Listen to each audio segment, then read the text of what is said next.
Hello, I'm Anthony Brown and welcome to Privacy and Data Talks, the podcast dedicated to bringing you news, views, insight and opinion from privacy and data leaders around the world. Thank you for tuning in. Now, please sit back and enjoy this episode. Hello there, and welcome back to another episode of my Privacy and Data Talks podcast. Today, I'm really excited actually to welcome another very special guest. Today, I have Vodafone's Group Privacy Officer and Head of Legal for Privacy, Security and Content Standards. So welcome to the show, Mikko Niva.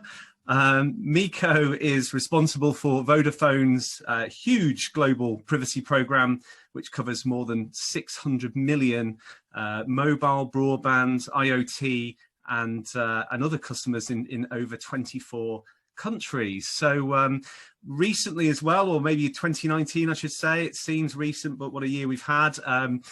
Mikko received the Data Protection Officer of the Year Award for excellence in data protection, and is also a member of the IAPP Global Board. So what a privilege to have you on the show today. Mikko, how are you? I'm very good.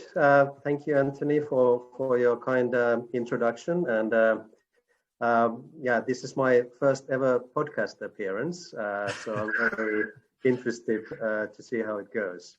Absolutely. Well, therefore, I feel even more honoured to have you, Mikko. And I mean, interesting times we're living in, of course. So much going on in the world. As we sit here during the, I guess the dregs, if you like, or the final days of the second lockdown in 2020, staring out at a world that's almost unrecognisable in many ways. But as we know, both of us, privacy and all of the challenges around it and the excitement around it are actually still here and very buoyant. So I thought that, you know, to kick us off, Mikko, if you don't mind, you've had an extraordinary journey, you know, in your professional life over the years. So all the way from training as a lawyer in your native Finland, working at Nokia Corporation in a very senior role, and then moving over to the UK to become well, essentially heading up privacy operations for Vodafone globally. So could you perhaps tell us a bit about your journey and how you arrived in this you know, big role at Vodafone? Yeah, it's in hindsight, everything kind of like you do recognize the journey, but while you're on the journey, you don't necessarily always know where you're going. And I guess my journey is in some ways typical for privacy professionals of my age, that kind of like when you embarked on the privacy journey, you didn't really know that you were on a privacy journey. When I started, privacy perhaps was not really a career. At least I didn't think of it as such. So I started as mostly like a commercial lawyer, actually, in a telco in Finland, in the national incumbent there, doing all kinds of jobs, you know, M&A and you know, competition law even, and consumer protection. And at the time, at that company, perhaps similar to many other companies, privacy was something that was looked after kind of like by the most junior person in the legal team. It was just something that not many lawyers wanted to have much to do with. So I was doing that. Then I was advising kind of like how I then became to get more involved in privacy, that I was advising the corporate security team and also the kind of like the big data analytics teams on all kinds of things, including privacy, of course, and turned out that you know, a few years later, I realized that I had given advice that stopped a fairly kind of like a wide-scale eavesdropping exercise by the then head of corporate security in that company. And it had become like a national scandal.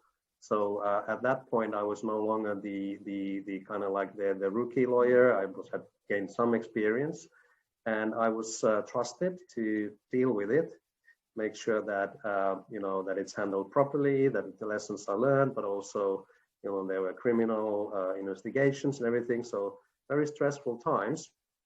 But that's kind of like how I became the privacy guy in my native Finland.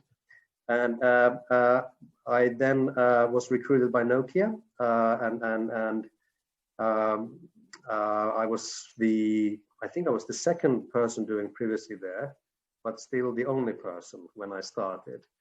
And Nokia, of course, was a massive company. That didn't mean that they wouldn't have paid attention to it. It's just various like product security teams and others have been doing, quite excellent work in certain aspects of privacy. But it then, morphed kind of like I was doing the work and the team got bigger and we got a real program going, and it was really interesting to sort of like be on that journey as privacy was becoming more and more relevant all the time. There was a lot of talk at that time point about Web 2.0, for example, that it becomes like a two-way experience instead of just passively browsing. And kind of like privacy was becoming very much alive, and there were some big chiefs saying things like privacy is dead at the time, not in Nokia, but in some other companies. And it turns out that wasn't really true. It was only becoming alive actually from something that was interesting for most of us, and it became really topical. And then I started to go to conferences to learn more, and became a speaker then eventually. And then I got a offer from Vodafone, and that seemed very appealing at the time, and that was definitely a very good decision. So we moved the family from Finland to UK, and we've been here now for 5.5 years. Blimey, so blimey! And did you have children at that point? Was it literally you had to uproot your entire family then to the UK? Yes, that's right. So the children, my daughter had recently started school, so she was in 3rd grade, and my son was about to start school. So they then, got into a UK school, and everyone's been super welcoming all the time. So it's been a pleasant journey. Of course, there's been some changes in the in the way we go about our life, but it's been mostly very, very pleasant. Yeah, and no doubt as well. And I spoke about this on previous episodes as well, but and certainly from my own experience as well, the privacy community is so strong and so supportive. Not just in this country, of course, but around the world, and everyone is very collaborative. So no doubt that I'm sure really helped. And of course now you're part of the board at the IAPP, which does so much great work as well, obviously, for all its members and bringing people together. So obviously, I mean, an enormous task, I'm sure, when you ride at Vodafone, which for anyone, I guess, in the know, has always had a really superb reputation for privacy in its program. But obviously you will have been brought on with a big job ahead of you, and obviously you've built continued the work that was done before, no doubt, but you've got a truly global program that's across 21 countries. I mean, in your opinion, Mikko, and from your experience, where do you start with such a large program, such a large framework that's around so many jurisdictions? Well, I actually want to start from Nokia. times, because there I learned a few very important things which have helped me in the tasks that I've later had to deal with. And some of you have heard me actually say this joke in some of the conferences, but I remember very vividly a point in time in my early career, privacy career perhaps, when I was talking, excitedly about some of the finer aspects of some, proportionality or, kind of like important privacy principles to a product manager who was an engineer, and he kind of like brought me back to the level where I think we all need to be. That's Mikko, it's all very interesting, but in my life it's about zeros and ones. So which is it?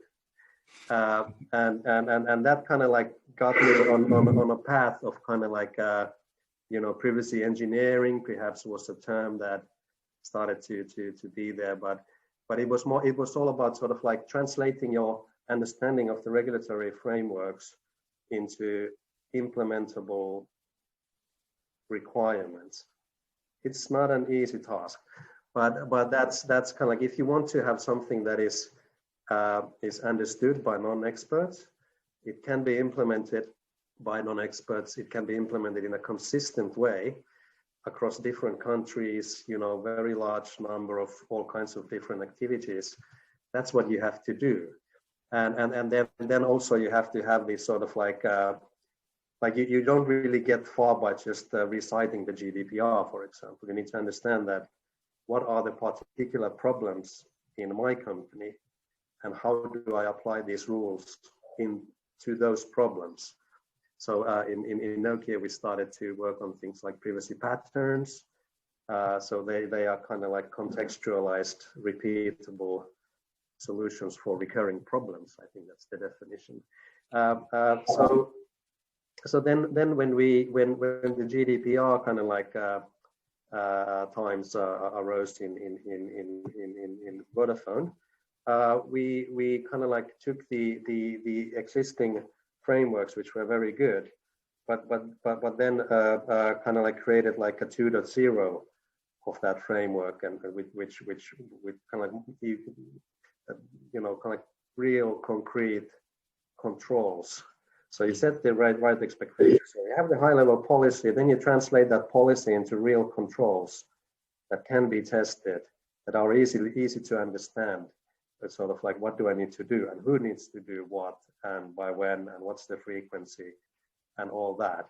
And I remember spending an extraordinary amount of time writing those controls. We have kind of like I don't know, third or fourth round of them already. But without that, I don't think we would have been at all successful in implementing anything consistently across a very large number of markets. So that's kind of like, you have to have maybe that's the kind of like the what that needs to be done. The why kind of like comes from the organization's values. So very happy to be with Vodafone. We've always, I felt, the top management's been very supportive of our agenda. Everybody really understands the importance of privacy in the organization. So GDPR was just kind of like, I think it would be wrong to say that in our company it was a revolution. It was just a further argument to do things in a robust, good way. So the tone from the top, you have to have the why. I may know why, but the rest of the organization may not know. So the tone from the top, really, really important. That management support, really key. Some of the other important things. So the why, the part of the what, is the question of accountability, and I mean that this now in a very sort of like personal and concrete sense. So the privacy is mostly like a first line of defense problem. So you have to have the actual business owners buying into what you do. They need to be held accountable. You need to build those repeatable mechanisms that produces information about the effectiveness of your control implementation. So let's say you have like I don't know, billing process. So that billing process as a process manager, it's end-to-end understood what it is. So that's your scope. You need to make sure that that is performed in the right way. So it means you have to have right requirements for it. You test it, you tell what you need to do, then you test it, and then you hold the business owners to account, and then you keep that machine alive. So then there's no question about whose problem it actually is.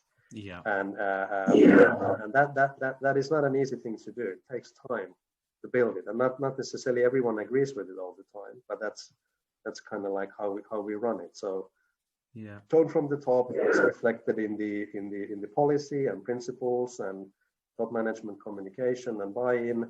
The what needs to be translated into concrete standards, controls, and then you need to have your scope. So we basically realized that we have, like in a telco, like there's so much going on, thousands of systems actually. So where do you start? So we realized that, well, it's a process-based organization. Processes have been defined. So you know what those processes are: customer care, billing, payroll. I think we have more than 300 defined processes, and then you classify them and sort of like high, medium, and low risk activities, and then you make sure that the process owners know what they're supposed to be doing. So what we did is that we didn't only tell them, but we tested, kind of like to set the baseline, and then there are control deficiencies when you do it the first time. You identify what those deficiencies are. You agree what the remediation is. You put a name and a timeline on it. You follow up. You provide regular reports, and that's what we've been doing ever since. Yeah. It's an enormous task. So it is. Yeah. It's very much. It's not only like a privacy, like a subject matter task. You need to have all kinds of people in your program to be able to execute it. So I mean, what strikes me as well, speaking to you and to some of your contemporaries in other businesses as well, is that I guess it can be quite a lonely journey sometimes. For a CPO, somebody who's at the top of the tree in terms of privacy, you've got to really lead from the front and try and bring people along on the journey with you. You've got to really try and influence people, but also there's a sense that you want them to just get it and just to come along with you without too many difficulties. Can it be quite a lonely journey, at the start perhaps when you're somewhere and you're trying to make the changes that you see necessary? Yeah. I mean, I think you raised a good point that the privacy community globally is a really good community. So I want to emphasize that none of us is actually alone, and there are all kinds of ways to participate, conferences, IAPP, other organizations. It's and people are very willing to help, and it's kind of like a new maturing regime. But then when you're kind of like where the rubber meets the road, it certainly can be a bit of a lonely exercise, and there are many reasons for that. So I've been that one-man band in a big organization. It's something that I hope I don't have to do anymore. It's a pretty uneasy place to be. But then like, how do you break through from that? Because like one of the challenges I admit having throughout my previous career has been that not everyone who needs to understand what you do actually understands it. They see you through a particular lens. So a contract lawyer sees you through the data protection agreement. A compliance officer sees you through some control assurance thing. A product manager doesn't really understand what you're all about. Some kind of obstruction in the way between my idea getting launched into the marketplace. So it's really important to spend the time to try to articulate what the tasks actually are. if you won't be able to do that, it's kind of difficult to ask for more resources, for example. Yeah. Like, because everybody would say that, well, I'm very busy. Yeah, but doing what? Yeah. You know, that's often like a genuine question. Yeah. So until you can make it visible, so then it's difficult. So we for example, we've become better and better in that. But so we have all kinds of KPIs, for example. So we show like how many privacy impact assessments we make, what sort of, you know, control deficiencies we identify, what are the highest risk findings, you know, how many data subject access requests, whatever.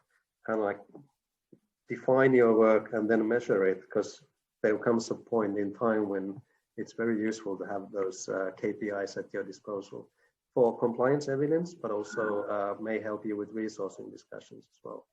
Yeah, absolutely.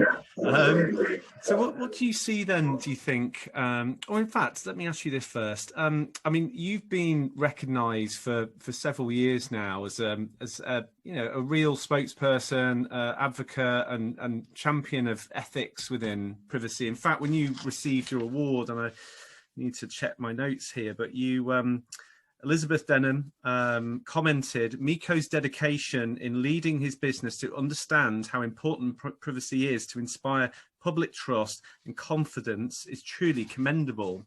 So my question to you, Mikko, is along the around the instinct for privacy and privacy ethics. Do you think it's innate? Do you think you were born with it? Is right from the start you have this sense of it?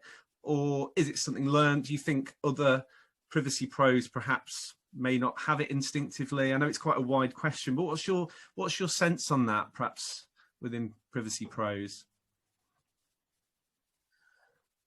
Well, I think I'm not alone thinking that we have the coolest job. Like, this is amazing. You know, everybody wants to have a purposeful job, and if you're like a privacy professional, I think you don't really have to kind of like worry about not being able to understand why you're doing the work. So I think that's the first thing. So you are actually protecting something, and I think many people would have that sort of an instinct that it's innately good. Whether how do you then go about your daily life? I'm sure the daily professional life. I'm sure, you know, kind of like your interest and everything influences that, and kind of like the objectives that you're being given from your organization. So there may be you may be kind of like approaching it from mostly a compliance point of view, like legal compliance point of view, or you may be, you know, if you're kind of like more on the, let's say, activist side, then you have a different perspective to it. But I think ultimately everybody is kind of like going broadly to the same direction. It's just slightly sort of like, are you going this way, a little bit that way?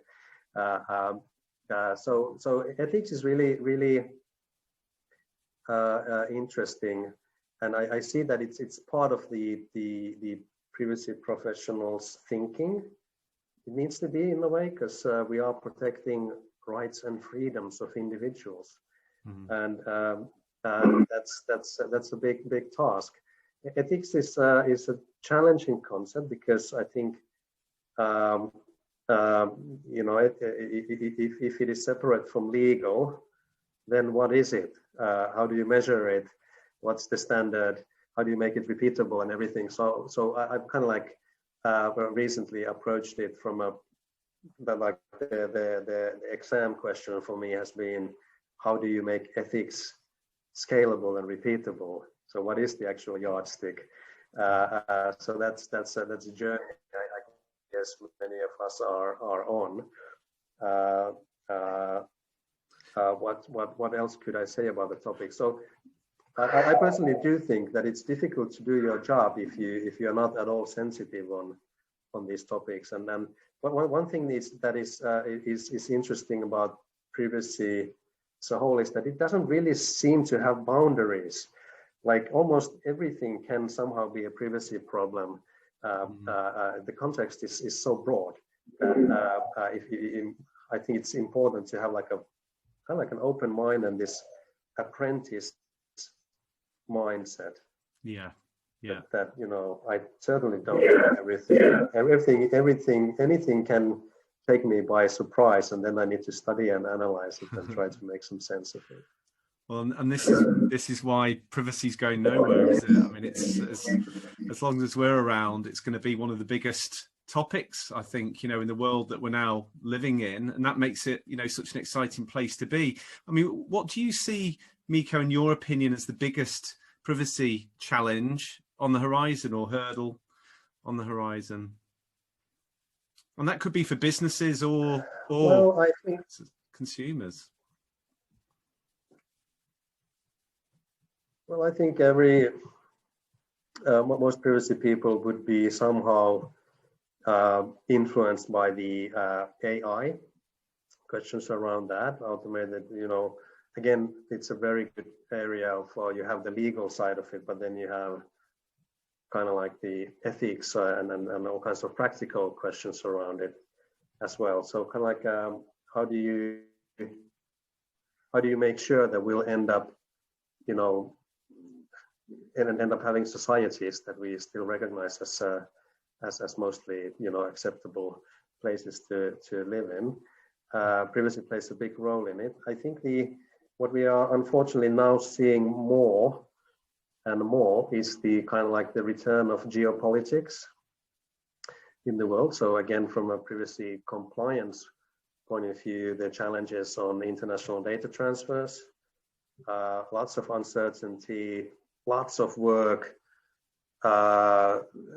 depending on your take on the world, you may question how important it is from a like a material privacy point of view. But it certainly that argument can be laid out there that it actually is because of the underlying facts as a result of which this problem has arisen. Geopolitics, data ethics more broadly, in the kind of like in the profession itself, I think the challenge is that when everything is becoming digital, that is the environment where these privacy problems also arise. That would be the same for kind of like cyber, for example. Like, where do you get all the people? How do you create sort of like operational procedures that do not rely on kind of like only having the best expert available, but maybe the expert should be defining the frameworks and training, but then can you trust it? And it's kind of like the scale and the volume. We are creating all kinds of new ecosystems here, so it's not. I think this is something that I've always thought that is really important part of the answer to these various privacy challenges. That it's not any. Often you're dealing with like an ecosystem, and some companies are perhaps more in a controlling role or in that ecosystem in the sense that they can set rules for that entire ecosystem to work properly. So that sort of a thinking, I think, is very important going forward. With 5G, for example, it seems likely that there will be new kinds of ecosystems where the aggregate impact of that ecosystem, the privacy impact of that ecosystem is so it's really important for people working in these ecosystems to think of it like, how do we protect this ecosystem as well so that it becomes trustworthy from the beginning. And looking towards the future then, and looking towards perhaps some of the privacy pros of the future. If you were talking to somebody now who's perhaps at university and still deciding which route in life they want to go, and they spoke to you and said, "Hey, what's privacy all about? Do you think I should consider a career in it? I'm thinking about it." What would you say to them about perhaps whether they should or not? I would of course say you should. It's been one of the best choices I made. There was a point in my time when it was a question of we want to stay a generalist at the time, but have not regretted it at all. That was very good choice, very timely choice at the time. So I think privacy, as you also said, Anthony, it's here to stay. It's not going anywhere. I think it's just getting more and more important. And even if you don't want to become like a full-blown privacy professional, I think if you want to be working in like a digital, environment, and what environment is not digital going forward, it's useful to know. If you're producing something, it's useful to know these rules. So that you're protecting maybe your startup against some unnecessary risks and things like that. So I think that would be my first comment, that it's a great choice. Then the second comment may be that what I would always recommend to everyone is to, well, this is kind of like perhaps like a bit of a management jargon, but I think at some point there was a discussion about this sort of like a T-shaped person that is good, that you kind of like understand quite a few things and then you have a deep expertise. So that has certainly served me well. So I didn't become a privacy professional, before having done quite a few other sort of like legal jobs. But that being said, I think privacy is becoming, or maybe has already become, kind of like a regime on its own rights. By that I mean that legal law is kind of like you can become a lawyer, but then you can be like many different things as a lawyer, like a litigator or a M&A lawyer or contract lawyer or whatever. And finance would be another example. So you can have like many different kinds of careers within finance. I think privacy already in many larger companies, at least, you already have very different people with very different tasks and different skill sets that are required for you to be doing the job effectively. So that's certainly what I'm thinking about it.